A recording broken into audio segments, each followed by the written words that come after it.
श्रीराम राम रामेति श्रीराम राम रामेति रमे रामे मनोरमे रमे रामे मनो।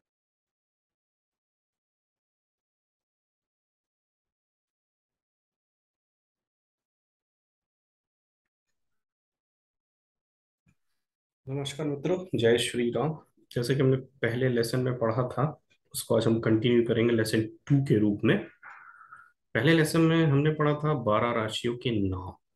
उन राशियों के क्या क्या नाम होते हैं, उन राशियों का सीरियल नंबर क्या होता है, और साथ ही साथ उन राशियों के लॉर्ड कौन होते हैं। इसके साथ ही साथ 9 प्रकार के ग्रह कौन कौन से होते हैं।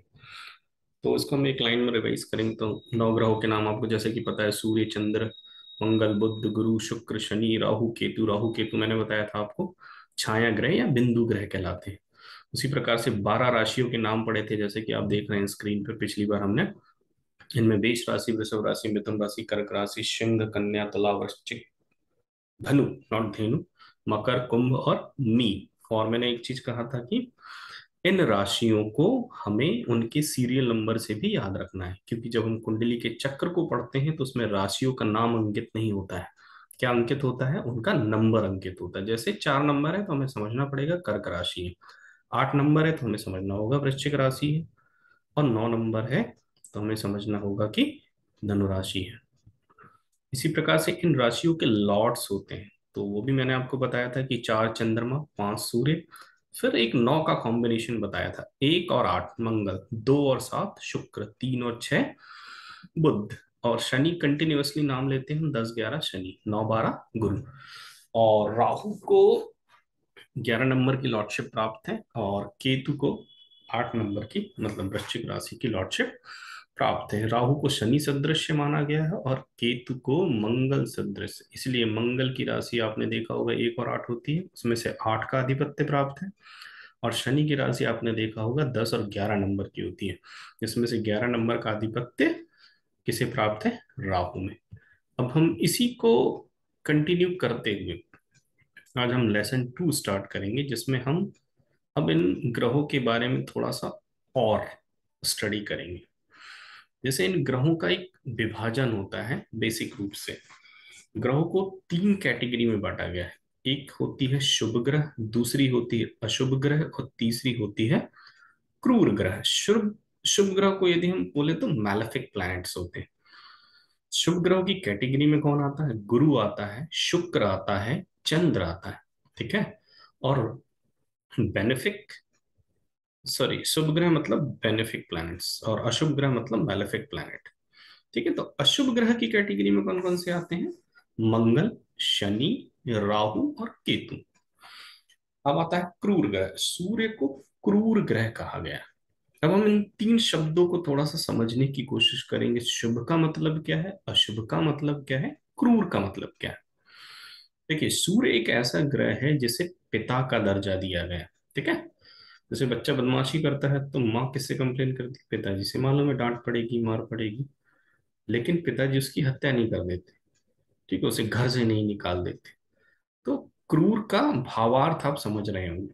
पनिशमेंट करने वाला ग्रह है। आपको आपकी एक्टिविटीज के हिसाब से फल देगा या पनिश करेगा, इसलिए सूर्य को क्रूर ग्रह कहा गया है।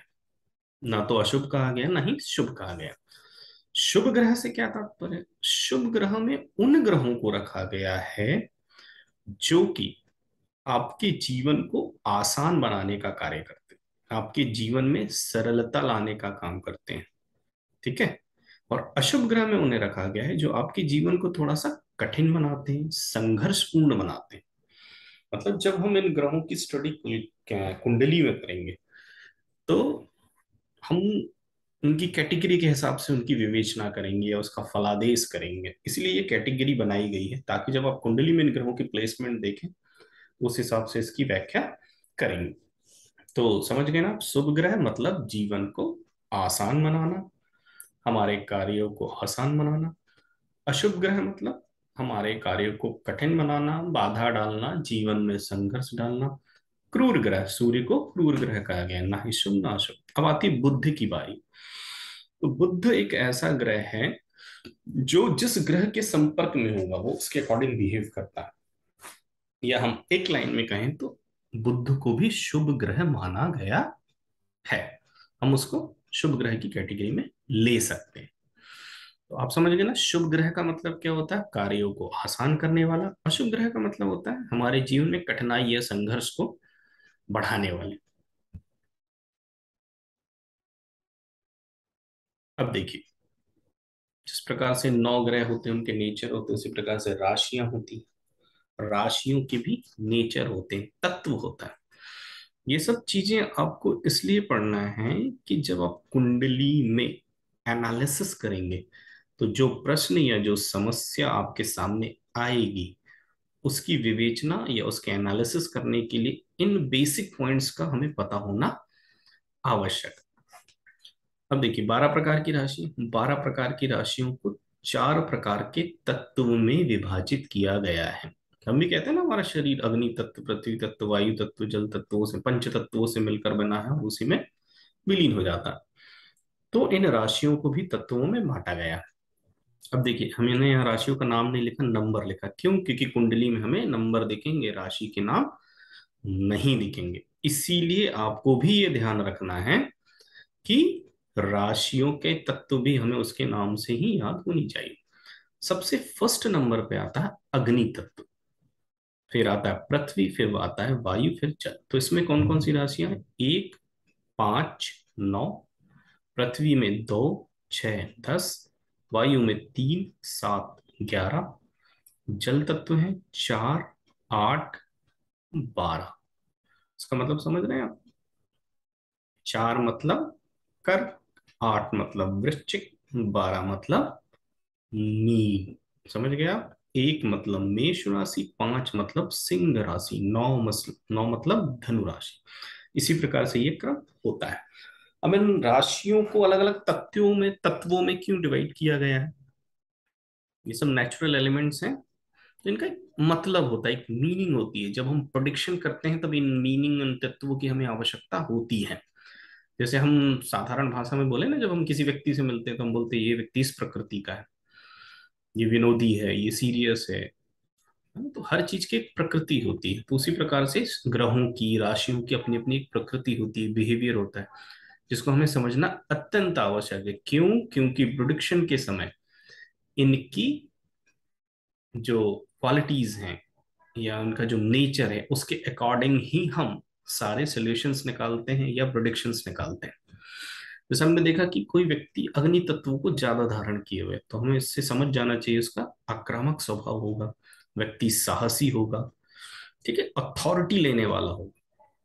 अथॉरिटी मतलब कुछ व्यक्ति होते हैं ना, कहते हैं मेरी ही चलेगी अथॉरिटी। तो अग्नि तत्व मूलतः क्या होती है? अथॉरिटी लिए हुई होती है।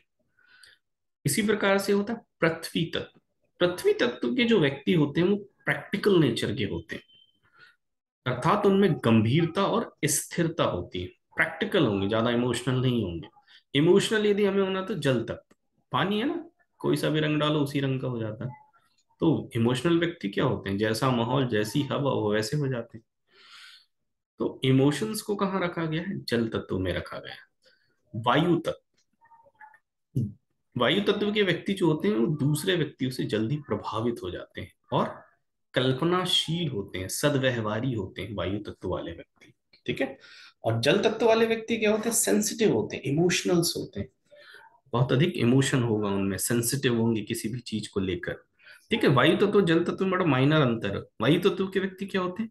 दूसरे के प्रभाव में आकर प्रभावित हो जाते हैं। हवा है ना, हवा जिस ओर चली व्यक्ति उस ओर मुड़ गया, इसलिए वायु तत्व का आप ऐसा समझ सकते हैं। तो राशियों के तत्वों को हमने समझ लिया। अब हम आगे बढ़ेंगे। अब आप देखते हैं कि अच्छा हाँ, इन तत्वों का एक क्रम होता है।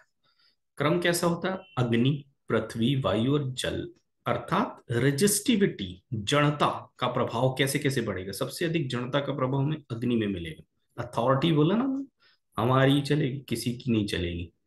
उसके बाद फ्लेक्सिबिलिटी आएगी। पृथ्वी, व्यक्ति गंभीर है, स्थिर है, थोड़ा सोचेगा फिर डिसीजन लेगा। वायु तत्व थोड़ा सा प्रभावित होगा वो व्यक्ति। जल तत्व तो आप समझ सकते हैं, इमोशनल है, इमोशन में आके कोई भी डिसीजन ले सकता है वो। तो इन तत्वों की प्रधानता का क्रम या रिजिडिटी या रेजिस्टेंस का क्रम जो होता है वो इस प्रकार से होता है: अग्नि, पृथ्वी, वायु, जल। समझ रहे हैं आप इस चीज को? चलिए आगे बढ़ते हैं। अब राशियों के तत्व पढ़े, अब हम देखते हैं ग्रहों के तत्व। तो तत्व वही होंगे: अग्नि, जल, पृथ्वी, आकाश, वायु। ठीक है, लेकिन इसको लीड करने वाले कौन कौन से ग्रह? अग्नि तत्व को लीड करने वाला ग्रह कौन है? सूर्य और मंगल। जल तत्व को लीड करने वाला कौन सा तत्व ग्रह है? वह है चंद्रमा और शुक्र। चंद्र प्रधान व्यक्ति क्या होता है? इमोशनल होता है। ठीक है। पृथ्वी तत्व की प्रधानता किसमें होती है? बुध। वायु तत्व की शनि। और आकाश तत्व की प्रधानता लिए कौन सा ग्रह होता है? गुरु होता है। जब हम किसी कुंडली में स्थित राशि का एनालिसिस करेंगे तो उधर हम अलग तत्वों को लेंगे। यहाँ बैठा ग्रह है तो उसके तत्वों को लेंगे। जैसे मान लीजिए आपने कुंडली देखी और कोई खाना खाली है, तो आपका जोर किस पे जाएगा? राशि पे जाएगा, फिर उस राशि के तत्वों पे जाएगा। लेकिन मान लीजिए आप कोई कुंडली देख रहे हैं, किसी खाना विशेष का अध्ययन कर रहे हैं या किसी भाव का अध्ययन कर रहे हैं और वहां पर कोई ग्रह बैठा है, तो वहां पे प्रायोरिटी है वो उस ग्रह के तत्व की आ जाएगी। दोनों में आप डिफरेंस समझ रहे हैं ना? कब किस तत्व को हमें लेना है, अभी हम आगे स्टडी करेंगे। ये सारी चीजें हम जोड़ेंगे एक बार। क्यों? क्योंकि इन सारी चीजों का हमें अध्ययन एक साथ कंबाइंडली करना है कि ये सब चीजें जब मिलती हैं तो क्या एक आउटपुट निकलता है। ठीक है।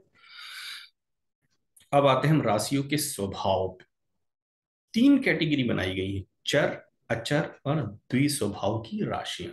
चर मतलब मूविंग नेचर, अचर मतलब फिक्स नेचर, द्विस्वभाव मतलब डुअल नेचर। डुअल मतलब मूविंग एंड द मिक्स। ठीक है। द्विस्वभाव मतलब दो कैटेगरी होगी राशि में। 0 से 15 डिग्री देखेंगे तो आप अलग स्वभाव होगा, 15 से 30 डिग्री देखेंगे उस ग्रह का तो अलग होगा। ये डिग्री क्या होती है अभी हम आगे अध्ययन करेंगे।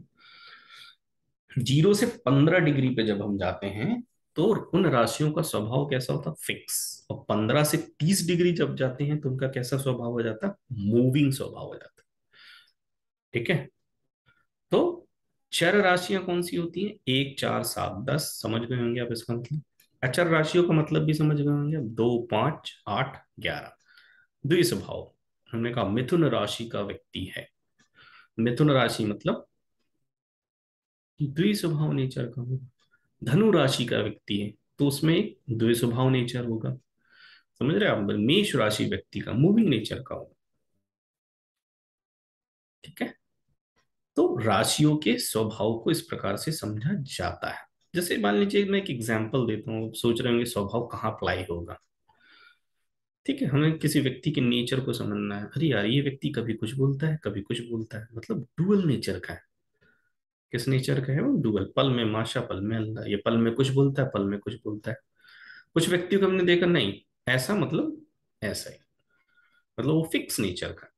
और मूविंग जो व्यक्ति होता है वो परिस्थिति या कंडीशन के अकॉर्डिंग डिसीजन लेता है। जैसा कि अभी हमने राशियों के स्वभाव, उसके पहले तत्व देखे थे, अग्नि तत्व, रेजिस्टेंस का हमने एक सीक्वेंस देखा था। सबसे ज्यादा अथॉरिटी वाला व्यक्ति कौन होता है? अग्नि तत्व वाला व्यक्ति। नहीं भैया, हमारी चली। और सबसे ज्यादा सॉफ्ट व्यक्ति कौन होता है? चंद्रमा, कि वो इमोशनल होता है। ठीक है। तो इस प्रकार से हम इनका अध्ययन कर सकते हैं। इसी प्रकार से राशियों को दो और कैटेगरी दी गई है: पुरुष राशि प्रधान गुण किन में होते हैं, मतलब स्त्री राशि प्रधान गुण किन राशियों में होता है। तो जितनी भी विषम नंबर्स होते हैं, मतलब 1, 3, 5, 7, 9, 11, और जितनी भी सम राशियां होती है 2, 4, 6, 8, 10, 12, तो इस आधार पर इनका वर्गीकरण है। जो विषम राशियां होती है वो पुरुष स्वभाव की होती है, और जो सम नंबर्स होते हैं वो स्त्री प्रधान होती है।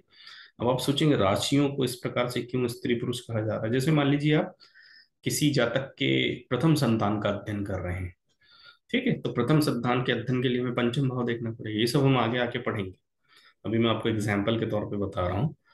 तो मान लीजिए वो घर खाली बैठा है, खाली पड़ा हुआ।